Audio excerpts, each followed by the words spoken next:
Assalamu alaikum, good afternoon. I'm going to talk to you a little bit about branding from a slightly different angle than you've seen it all morning and perhaps early this afternoon. But before I do that, I'm going to ask you to take a pen. And I'm going to have you jot down a number on whatever piece of paper is in front of you. And the number that I want you to jot down is how you feel in relation to how much influence you think you have over your own brand. So all of us represent an organization here, for the most part. And I want you to think about, what is it that I mean to this brand? What is it that my opinion matters to this brand? How is it that I actually play a role in how my organization brands itself, or how much influence do I have? Now, on a scale of 1 to 10, 1 being the least, 10 being the most, I want you to write down your number now.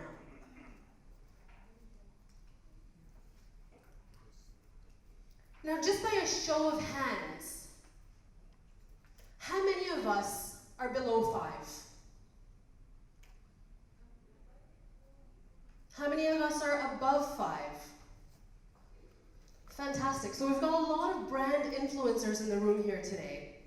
And so you'll completely be able to connect the dots, if you will, between what I'm about to tell you. Because I'm about to probably take 2 very different concepts and put them together and maybe blend them in a way which will hopefully leave you feeling, or help you leave this room with a slightly different view on how branding can actually change in the very near future and beyond.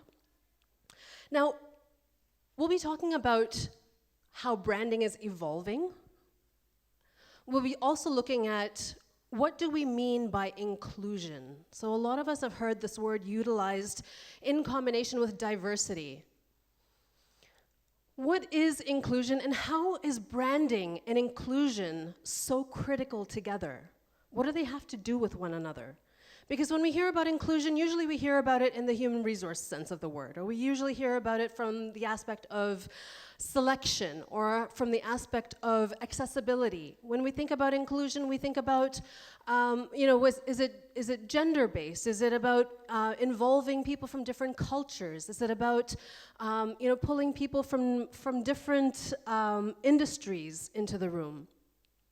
And we're going to actually seek to broaden our lens and our definition of what inclusion is by the end of this talk. So I'm sure you're waiting for a bit of an introduction, and I know you have my name, and I know you have a hint about which organization I work with. And I will tell you a little bit more about Sinner Junction, but I'm not going to tell you yet how we do what we do. I'll tell you what we do. So we're a proudly Canadian company, and as you know, Canada is very well known for its diversity. Our Prime Minister has been known to have a very ethnic wardrobe, and has hit the news for many a reason related to diversity. However, what we do well, and the reason why we find that there are interesting parallels between Canada and the UAE, and the reason why we like to do business between Canada and the UAE, is mainly because of shared values around inclusion. Inclusion is about being able to obliterate the aspect of the other. It's about being able to say, there might be an us and a them, but we can actually find a common way to make that pool of us larger so that the them becomes narrower. Inclusion is an interesting way of being able to empathize, of being able to say, we can connect with somebody else because we're able to put ourselves in their shoes. And so, as we go through this presentation, what I'd like you to do is I'd like you to maybe reflect on some of the ways in which you are being inclusive, or your organization is being inclusive, and how those can be utilized to your brand strength.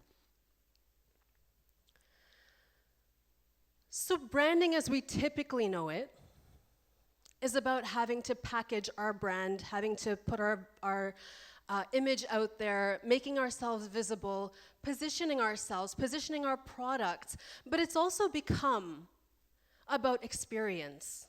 It's become about ease of use. It's become about reputation. It's become about the conversation that we're having, not just within with our clients, not just through our customer service channels, but it's about the conversation that's happening about us in the broader context. It's about the conversations that are happening internally about us. It's not just about the conversations, it's about inspiring delight, inspiring avenues of convenience, to be able to make sure that we're continually surprising our customer base, that we're actually open to user experience. So what is branding essentially? Branding is constantly changing. If we had to put a definition on it today, would we be able to? I'm not so sure that we would be able to funnel it down to one or two different things. Because branding at the end of the day can be so many things. But what's actually happening in terms of how it's evolving?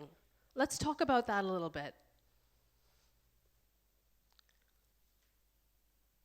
Now, typically branding, as we used to approach it, was about giving ourselves a certain image and putting out a certain feel.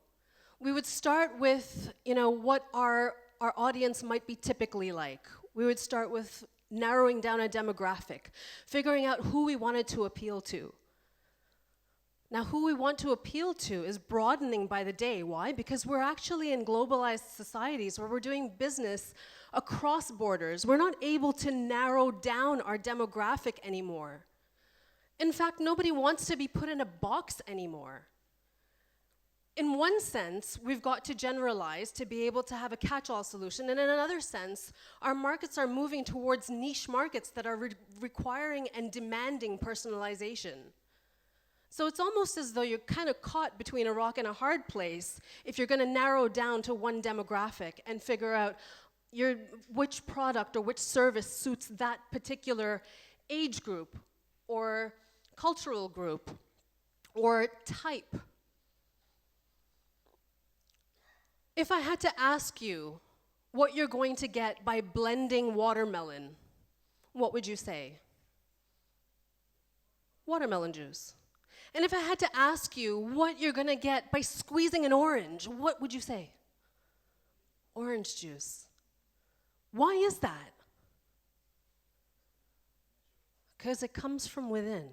You can't change what's inside an orange to make it watermelon juice, just as you can't change what's inside the watermelon to make it orange juice.